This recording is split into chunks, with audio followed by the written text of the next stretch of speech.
We would drive up Providence. Yeah. We'd pick up Khalil. Yeah. He'd be the that was the last one. Khalil was in the car with us.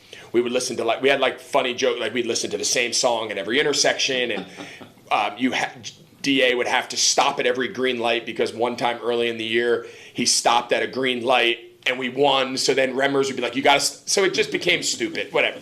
The point of my story is we would come up past the hospital, come up Moorhead, and we'd make a right. Because our parking lot was not off Moorhead at the time. It was that back lot where we'd come up you know what I'm talking about? We'd almost park back by the practice fields. Yes. Sort of. Yeah. So we had to get to that part of the stadium. Well, in the beginning of the season, we would come down, we'd make a right, we'd go down Mint, we'd loop around past the statues and stuff, and we'd pull in by the loading dock. Yeah. Well, in the beginning of the season, there was no one downtown. There was no one at our games at 9 o'clock in the morning when we'd be driving. So we'd be able to take this same route every time. And then, we were 5-0. And we'd have to kind of drive around some people. Then we were 10-0. Well, we get ready to go play last regular season game against Tampa Bay. They've barricaded Mint Street. And DA's like, "We haven't lost at home.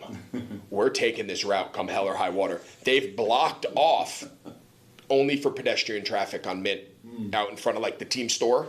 Yeah. You know what I'm talking about? Sure, yeah. So DA drives up on the curb, down the sidewalk. Cops are waving at us. So we stop, we put the window down, and we make a big plea. And they're like, "No problem. Just get back off and go, and good luck." Well, now we get to the playoffs.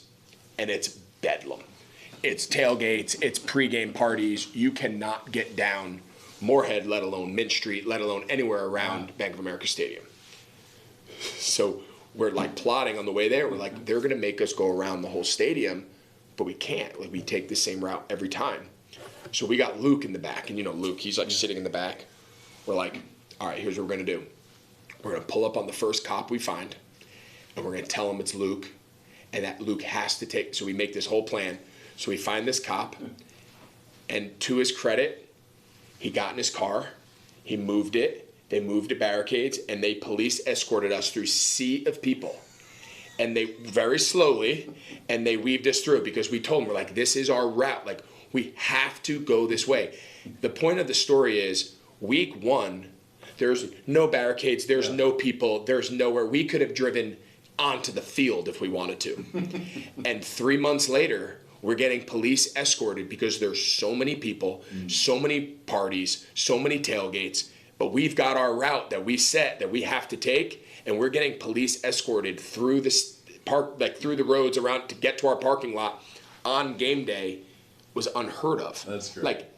That was the magic. We would leave the hotel earlier and earlier and earlier because it would take us longer and longer and longer to get there because we knew, I wonder what they're going to put in store for DA today. And the joke was you're not stopping DA. He's going to break every rule. He's going to drive on curbs. He's going to go on the grass. He's getting down that road, and it became kind of a funny, there was an excitement to what route is DA? What's DA going to be forced to do? And